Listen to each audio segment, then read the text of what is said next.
Dans l'urgence constante d'un tribunal de banlieue, 4 jeunes avocates commises d'office défendent des clients qu'elles n'ont pas choisis. Plongées dans la machine judiciaire, elles font face aux doutes, mènent des combats perdus d'avance, mais récoltent aussi de rares et précieuses victoires. Mais la justice ne s'arrête pas au verdict. Ces avocates et une juge d'application des peines découvrent aussi l'aspect le plus obscur de la justice, l'incarcération. Mais illégal, vous savez ce que ça veut dire, vous êtes pas idiots, non? J'ai des clients qui sont des idiots, c'est pas votre cas. Mais non, mais c'est la vérité, je veux dire, j'en ai qui sont des idiots, qui ne comprennent pas les mots. Je crois pas que vous ayez pas compris le terme illégal. Si vous voulez mon avis, hein. Vous écoutez Commise d'office, épisode 1, Déborah, deuxième partie.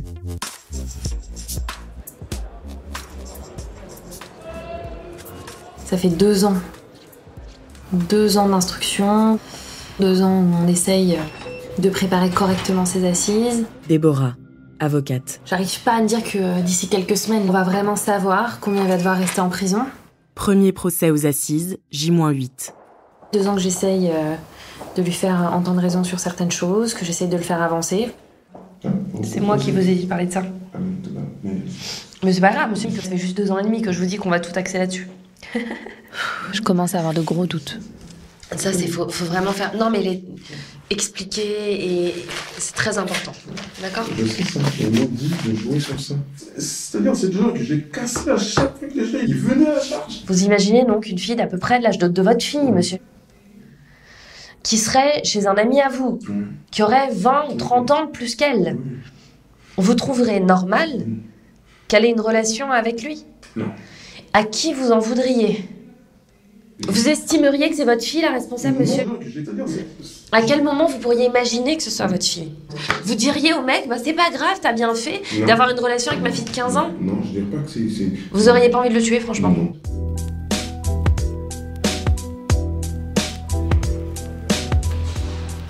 Maison d'arrêt de Fleury-Mérogis. On réexplique les principes de base, d'accord ? On dit pas elle raconte n'importe quoi, on dit pas elle ment, d'accord ? On en dit le moins possible en réalité. On part pas dans des délires d'histoire de famille. Oui, non. On parle doucement. On articule. On se met pas le président à dos, d'accord ? On parle bien dans le micro pour qu'il n'y ait pas de soucis. Et surtout, vous êtes dans le mea culpa quand même. Ce qui va être important pour nous, d'accord, je vous le redis et je vous le répète parce que c'est vraiment extrêmement important, c'est de ne pas attaquer les filles, mais, parce que les filles on ne les attaque pas, c'est hors de question, mais de demander aussi des comptes à la mère, qui était bien au courant de la relation qui existait déjà entre sa fille aînée et vous, et qui, quelques mois plus tard, a quand même envoyé la cadette sans se méfier de quoi que ce soit, ou en tout cas, en toute quiétude, en se disant qu'il n'y avait pas d'élément de danger. D'accord ? On vous dit qu'à l'époque où elle était chez vous, elle était sous votre emprise psychologique. Non, parce que quelqu'un sur mon emprise psychologique. Je vous dis pas que c'est vrai, je vous dis que c'est ce qu'on vous reproche. Cette relation, elle vous paraissait normale ou pas ? Non. Vous vous dites simplement qu'il y a eu énormément de réflexions et que cette situation n'était pas normale parce que même si elles étaient en âge, même si elles étaient consentantes, même si tout ça, finalement, effectivement, elles étaient quand même plus jeunes que vous et que c'est pas tout à fait normal, qu'elles étaient quand même pas bien vieilles. Et voilà, et qu'en fait, vous auriez dû vous mettre un holà tout de suite en disant ça n'est pas possible. Ne dites pas, elles sont jamais inquiétées. Non, on ne parle pas d'elles. Elles sont considérées comme les victimes de ce dossier. Vous êtes préparé à l'idée d'avoir une peine qui pourrait être très lourde ? Ce sera injustifié, mais c'est basé tout ça, c'est ça. Mais est-ce que... Je prends. Faites ce qu'il y a. De toute façon, je vous le dis... Attendez, écoutez-moi. De toute façon, je vous le dis aussi. Si on a une peine... Il n'y a que quelqu'un qui a jamais mis les pieds en détention, pour ne pas comprendre ce que ça fait d'avoir une porte en fer qui se ferme derrière soi et pour te dire 15 ou 13 ans, c'est pas assez. En fait, je pense qu'il n'arrive pas à croire que c'est ce qu'il va apprendre. Il est pas prêt de sortir. Il est vraiment pas prêt de sortir de prison.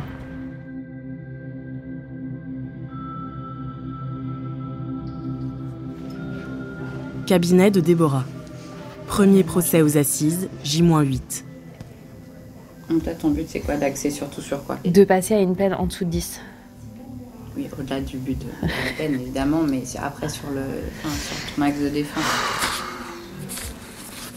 Ça veut te dire qu'il n'était pas conscient qu'il n'était pas manipulateur, qu'il n'avait pas d'emprise morale sur elle et que c'est les jeunes filles qui... De toute façon, moi, c'est ce que j'allais qui dire, étaient consentantes. Hein. Ça va être très faut voir aussi l'attitude des victimes. Non, mais elles sont top, elles. Ouais. Ah bah ouais. Elles sont top. Enfin, je veux dire, elles en rajoutent pas, elles exagèrent pas. Je pense que elles ont vraiment... elles se sentent vraiment en position de victime. Et ça, moi, je le conteste pas. Hein. Je dis simplement que lui, il n'était pas à même de mesurer ça, c'est tout. Ce qui est sûr, c'est qu'il y en a une avec qui il a eu des relations sexuelles alors qu'elle était mineure. Elle avait plus de 15, mais elle était mineure quand même. Donc ça, c'est emmerdant, forcément. Mais tu vois, c'est ça qui me fait un peu peur, en fait. Est-ce que je vais pas avoir l'air ridicule, en fait? Tu vois? Est-ce que je vais avoir l'air à ma place? En règle générale? Ou... Bah ouais, est-ce que je vais avoir l'air à ma place, quoi? Bah pourquoi tu le serais pas? Enfin, Je sais pas. Je sais pas. Parce que tu fais jeune, parce que... Ouais, je sais pas. Je sais pas. Mais ça, après, c'est bon, l'expérience, il faut bien qu'on se la forge à un moment. Hein. Non, je suis d'accord, mais ça me fait peur, tu vois. Petit dépôt, tribunal de grande instance d'Évry. Bonjour. C'est pas le camion de Fleury, ça? Ah mais si, c'est mon client, super. Je vais le voir tout de suite. C'est mon client, c'est un avocat, ouais. Bon, désolé, on a eu des problèmes avec Évry, avec Floyd. Bah comme d'hab, quoi. Oui, c'était là. Merci beaucoup, messieurs. Allez, asseyez-vous. Ça va, vous allez bien? Oui. Bon, alors, vous ne prenez la parole que quand on vous la donne. Pour récuser les jurés, bien entendu, c'est vous qui avez la possibilité de le faire, mais c'est moi qui le fais. D'accord?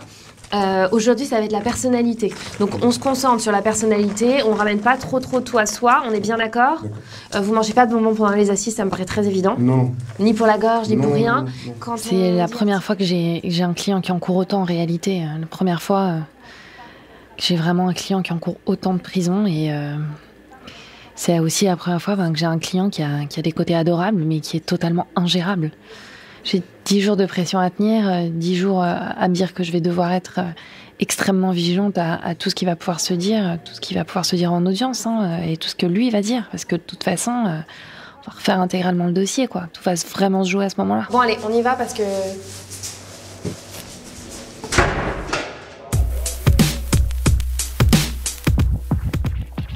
Souricière des assises, tribunal de grande instance d'Évry. Franchement, je sais pas si vous êtes prêts. Vous arrivez dans la cour d'assises, là, ça va être froid, éprouvant. Dès le début, ça va vous faire un choc de revoir tout le monde, toute votre famille, voilà, tout d'un coup. Il va falloir que vous restiez concentrés, d'accord? Vous rappelez comment ça commence? On va faire le tirage au sort des jurés. Ensuite, le président va faire un résumé des faits, un résumé de l'ordonnance de mise en accusation. Ensuite, les témoins vont être appelés. Ça aussi, ça va vous faire bizarre, hein, c'est des témoins proches. C'est que le début, là. Deuxième jour du procès aux assises. Ouais, ça a duré longtemps. On a fait la table des témoins et tout, on a mis en place super Tu as récusé combien, du coup? Tous? J'ai récusé, j'ai usé 4. Un parce qu'il était vraiment trop jeune. Il était dans 92 et je trouve que c'était des faits qui sont quand même lourds, qui sont durs. Et voilà, donc j'ai récusé un qui était trop jeune. J'ai essayé d'équilibrer un homme, une femme, un homme, une femme, un homme, une femme. Donc après, j'ai pris des catégories socio-professionnelles un peu différentes, quoi, histoire que ça... Pour ce genre de dossier, il faut ouais, tout, hein. Il fallait tout, quoi. Petit dépôt, tribunal de grande instance d'Évry. Bonjour, monsieur. Je vais m'installer. Merci. Bon, je sais pas, là où il y aura de la place, j'ai envie de vous dire.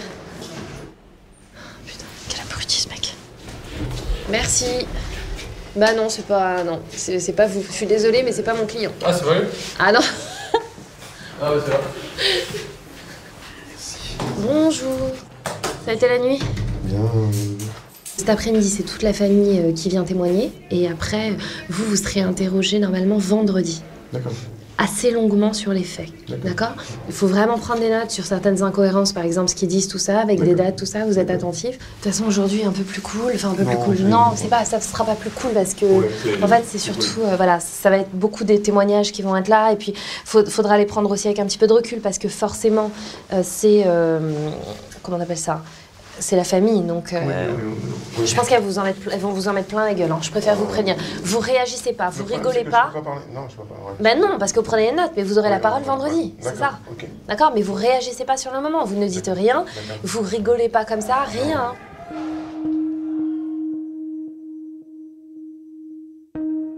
Bureau de l'Ordre des avocats. C'est quoi qui est prévu cet après-midi? Toutes les auditions de la famille des victimes. D'accord. Ça va pleurer encore? Oui. Ça pleure beaucoup? De toute façon, dans ce dossier, il pleure tout le temps. Ah, Comme les jour, ça va avec être découverte en découverte aussi. Oui, les parties civiles, elles découvrent. Elle découvre quoi? Ce qui s'est passé l'une par rapport à l'autre. Ah oui, d'accord. Petit dépôt, tribunal de grande instance d'Evry. Je peux le voir?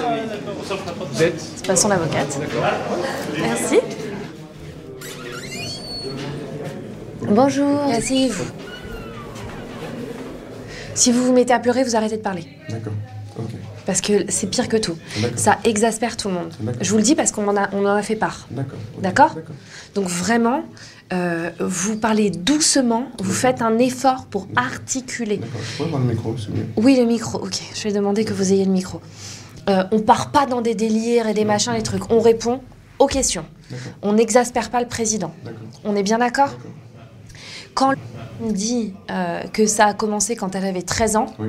vous allez dire non, ça a commencé quand elle était chez moi. Oui. Je vous préviens, il y a des textos dans lesquels elle évoque une relation de 8 ans Elle m'a envoyé. et où elle dit, Mm.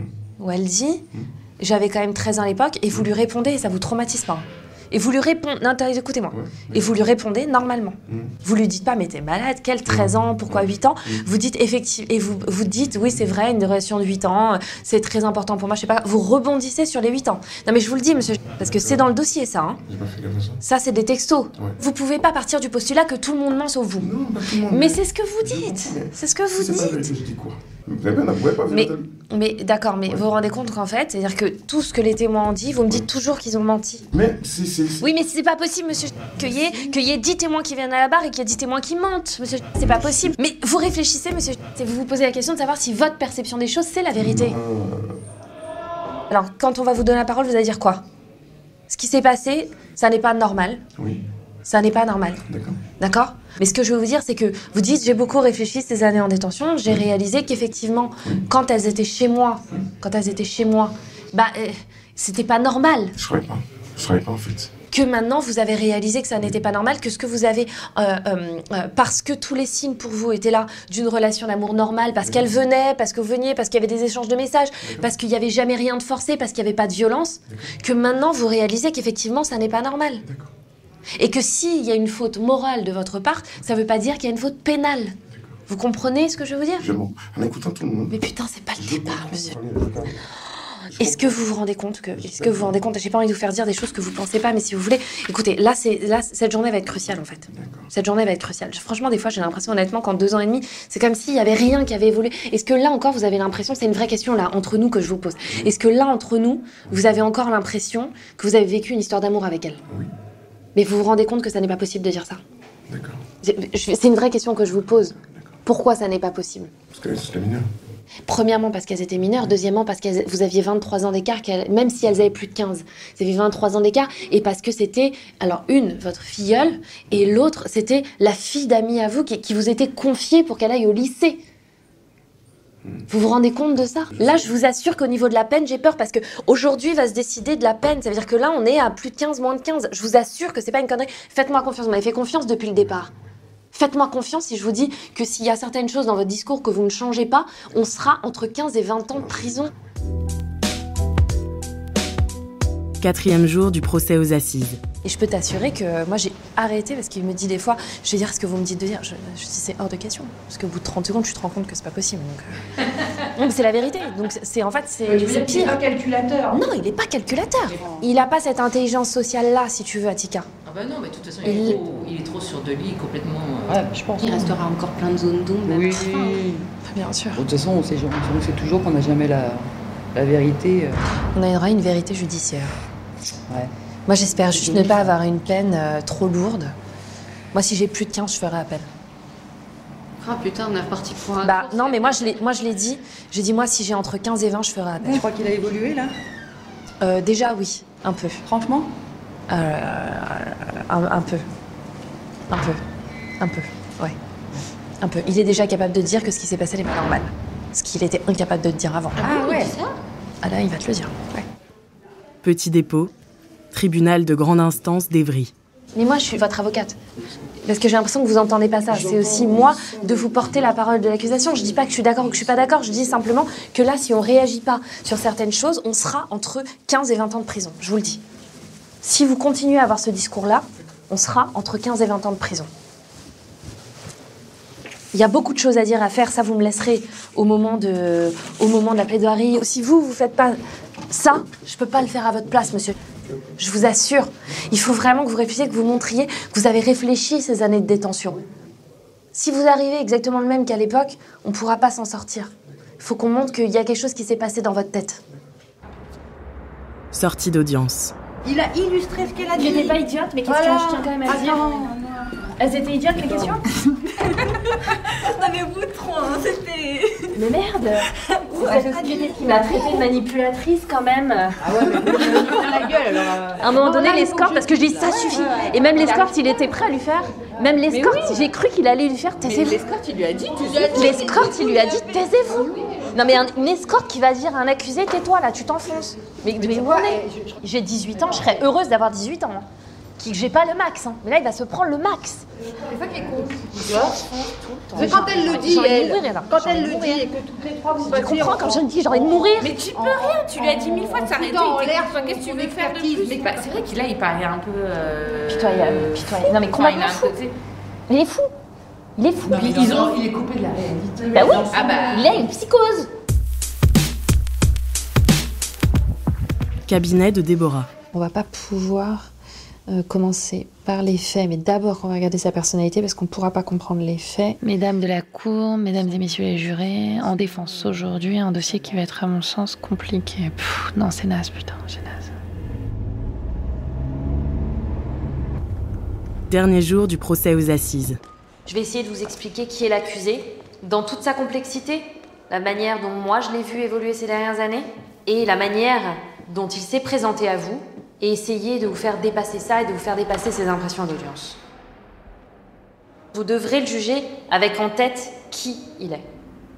C'est en fonction de mon client et de lui seul, pas en fonction des parties civiles, pas en fonction de leur souffrance, mais en fonction de lui, que vous devrez appliquer une peine et la donner, le condamner à cette peine. Est-ce qu'avec 15 ans de prison requis par Madame l'avocat générale, est-ce qu'il aura une chance de s'en remettre? Attente du verdict. Il a montré la pire facette de lui-même. En réalité, moi je sais pas, dans le huis clos de l'instruction, au départ noir, je trouvais qu'il tenait un peu la route. Et puis en fait, quand j'ai relu avec la tête froide les interrogatoires chez Madame, j'ai réalisé à quel point il était barge. Parce que quand on les lit, comme a fait le président, finalement on se rend compte qu'il y a vraiment un truc qui va pas. Et je trouve que là, l'audience a été horrible, quoi. Enfin, et encore, on peut pas savoir à quel point je l'ai cadré, quoi. On peut pas savoir ce que je lui ai dit, vraiment ne pas dire, mais il y a des trucs qui ont été horribles. Bon courage, quoi demain. Vous voulez pas aller à l'ordre 5 minutes? On fume une clope 2 minutes? Ah oui, si tu veux. Moi j'ai cru que j'allais. Pleurer, sans déconner. Je me suis dit, faut pas que je pleure parce que je vais plaider après, ça va être débile. Mais j'ai cru que j'allais pleurer sans déconner. Mais vous avez ce truc aux assises que moi j'ai pas du tout. Vous êtes à l'aise, quoi. Vous pouvez être devant la barre. Moi, ça, je l'ai pas. Je suis pas à l'aise avec ça, moi. La chute, c'était vraiment mon problème. Et maintenant, je construis toujours en partant de la fin. Ma chute, c'est mon problème aussi. C'est le fil conducteur. Et après, t'as un fil conducteur et tu fais 3-4 bulles par lequel tu veux passer. On y retourne, les filles. Les filles, on y retourne pour ma fin. J'ai pas. Non, mais j'aurais dû. La fin était bonne. J'aurais dû baisser la voix. Des débats extraordinaires. Qui veut reprendre la parole? Bon, personne, non, c'est bon. Non, là, il fallait que tu surenchérisses. Vous ne pourrez pas condamner. Vous ne pourrez pas. Vous ne trouverez pas les arguments juridiques qui sont à l'infraction. Et là tu as un côté convaincu, c'est là que tu as ton côté, c'est là où tu dois avoir une fermeté. Mais toi, à titre personnel, tu trouves que j'ai été méchante? Moi, je ne m'attendais pas à cette orientation de plaidoirie. Je vous l'ai dit, car de toute façon, je ne reconnais pas. Oui, je sais, mais je ne m'attendais quand même pas à cette orientation de plaidoirie. Mais après, moi, j'ai jamais plaidé du côté de la défense. Alors pour moi, si tu veux, c'est un peu compliqué. Ce travail-là est compliqué pour moi. Mais il a été pour moi aussi, je me suis posé beaucoup de questions.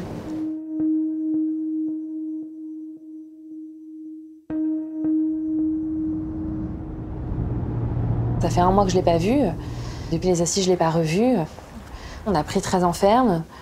Franchement, je m'attendais pas à ça quand même. Hein. C'est inespéré, quoi. C'est des années de prison, hein, et puis c'est pas moi qui vais les faire, mais franchement, je m'attendais pas à ça, quoi. Quand je repense au déroulé des débats, de l'audience...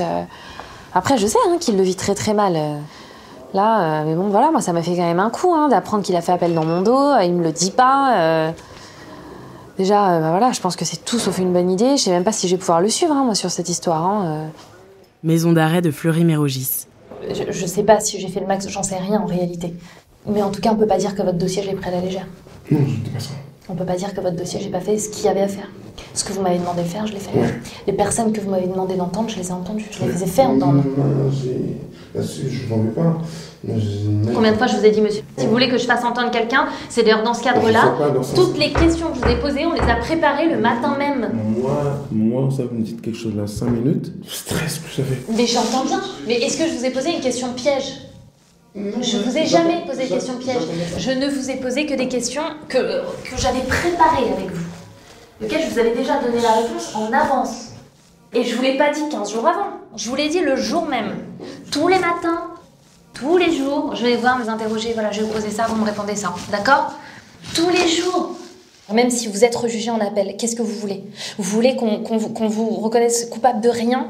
Non. Que vous soyez innocent sur tout et que vous sortiez de détention tout de suite. Vous m'avez entendu dire ça. Mais non, mais c'est pour ça que j'essaye de comprendre ce que vous voulez. J'ai déjà fait 3 ans de prison ici. Si j'avais pris même 10 ans... Vous prendrez pas 10 ans. Ok. Je vous le dis, vous savez pourquoi vous le prendrez pas ? Il y a une nuance entre avoir un dossier sur le papier, d'accord ? Vous suivez comme ça. Moi, la première, je vous ai dit, effectivement, tu me dis, on fera appel. Vous vous rappelez que je vous ai dit ça ? C'est moi la première qui vous l'ai dit. Mais un dossier qui prend vie aux assises, des victimes qui viennent, qui s'expriment, qui ont leur façon de s'exprimer, leur souffrance, leur douleur, qui arrivent, des témoins qui arrivent, qui corroborent pas mal de choses, des choses qui étaient ultra glauques. Les accouchements, le récit des accouchements, il a énormément marqué la cour d'assises, monsieur. Mais il faut vous en rendre compte aussi. Vous savez, maintenant, le gars qui est aux assises, là, et le gars qui est devant moi, c'est quelqu'un d'autre. Je suis très très méchant. Très très méchant, oui. Vous êtes malheureux, monsieur. C'est un peu différent. Je suis pas malheureux. J'ai la haine. Vous n'êtes pas devenu méchant, c'est pas le terme du tout. J'ai la haine. Avant, j'aurais dit, je suis en train de chialer devant vous. J'aurais dit, je suis en train de chialer un truc. Non. Mais mon coup, maintenant, il rase les murs, mon côté tenu. Les gens sont... Ça va vous passer ? Non. Non. Dialogue qui a tué 2 personnes. Il bosse avec moi. Il travaille sur la même taille que moi. Il rase les murs. Il rase les murs. La difficulté que j'ai, là, moi, tout de suite, c'est que je vous le dis, je vous le signe, je vous le dis, je vous le signe, vous ne prendrez pas moins de 13. Vous prendrez minimum 15 si on va en appel. C'est ça qui me fait peur, vous comprenez ou pas ? J'ai l'impression que c'est... Je m'en compte. J'y vais quand même. Vous savez, j'ai perdu ma fille. Je m'en compte. J'ai perdu ma fille. J'ai besoin de voir. Je crois que j'ai enfin compris que je peux pas le sauver de lui-même, qu'il y a des choses que je peux pas faire. Je veux dire, il est comme il est, mais finalement cette confiance il me l'a donnée et j'arriverai pas à me dire que je suis pas allée au bout des choses en fait. Parce que c'est de l'orgueil, peut-être. En tout cas, je me dis qu'il faut que moi j'y aille.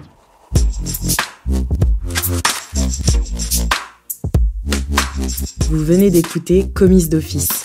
Si vous avez aimé ce podcast, vous pouvez vous abonner sur votre plateforme de podcast préférée et suivre Initial Studio sur les réseaux sociaux. Commise d'office est un podcast coproduit par Initial Studio et Melocoton Film, adapté de la série documentaire audiovisuelle éponyme, coproduite par Melocoton Film et France Télévisions. Production exécutive du podcast, Initial Studio. Production éditoriale, Sarah Koskiewicz et Louise Nguyen, assistée de Marie Agasson. Montage, Camille Legras, avec la voix d'Alix Martineau.